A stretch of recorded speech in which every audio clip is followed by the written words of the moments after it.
2 রাকাত নামাজ কায়েমন বাক্যে আল্লাহ ছাড়া দুনিয়ার কিচ্ছু মনে ঢোকে নাই, আমি আজ পর্যন্ত করতে পারি নাই। মন চলে যা আবার ধরে আনি, মন চলে যা আবার ধরে আনি। আচ্ছা, আল্লাহ যদি কয় যে বেটা আমার সামনে খাড়াইয়া মন কেন বাজারে ফাটাস, তোর নামাজ বাদ, তাহলে কয় রাকাত কবুল হইছে? উপায় নাই। আল্লাহ মহান, তিনি বান্দাদেরকে ছেড়ে দেবেন, তার হকের জন্য ধরবে না। কিন্তু মানুষের হক নষ্ট করলে আল্লাহ ছাড়বেন না। শিরিকটা করবেন না কোনদিন। এটা না করে যদি মরে যান, 1-2টা হাদিস এমন পাওয়া যায় যে হাদিসের কারণে মনে না আশ্বাস, মনে বড় ভালোবাসা জাগে, মনে বড় আস্থা জাগে, আল্লাহ মনে ছেড়ে দিবে। قال رسول الله صلى الله عليه وسلم قال تعال يا بني آدم إنك لو أتيتني بقراب الأرض خطايا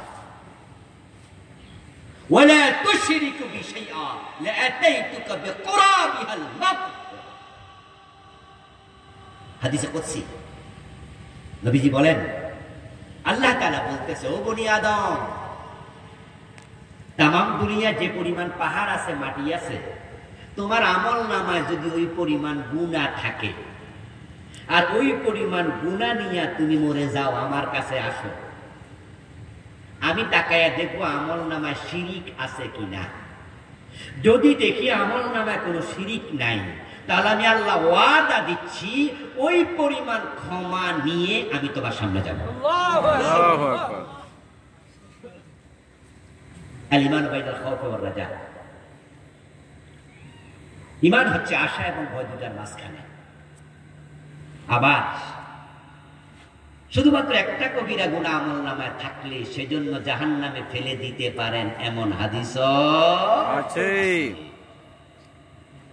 আল্লাহর মুআমালা কার সাথে কিভাবে হয় বুঝাই কঠিন। রাস্তা দিয়ে হেঁটে যাচ্ছে মরুদ্যান, মরুভূমির মাঝখান দিয়ে মরুদ্যান, সেখানে একটা ছোট্ট কূপ আছে। কূপের পাড়ে একটা কুকুর পিপাসায় কাতর হয়ে জিহ্বা বের করে হাঁপাচ্ছে। হেঁটে যাচ্ছেন একজন চরিত্রহীন নারী পতিতা। ওই চরিত্রহীন নারী পতিতা কুত্তাকে হাঁপাতে দেখে কুকুরের প্রতি তার মনে ভালোবাসা জাগলো। তার পায়ে ছিল চামড়ার মোজা, ওটা খুললো, ওড়না দিয়া পেঁচাইয়া বেঁধে কূপে ফেললো।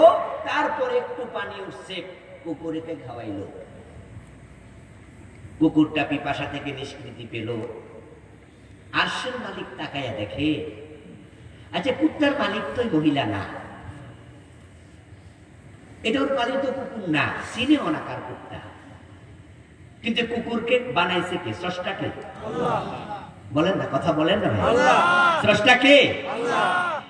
আল খালকু কুল্লুহুম ইয়ালুল্লাহ। তামাম মাখলুকাত আল্লাহর পরিবারের সদস্য। কুকুরটাও তো আল্লাহই বানাইছে। তা আমার সৃষ্টি কুত্তার প্রতি যদি এই মহিলার এত মায়া জাগে, এত রহমত, এত ভালোবাসা থাকে,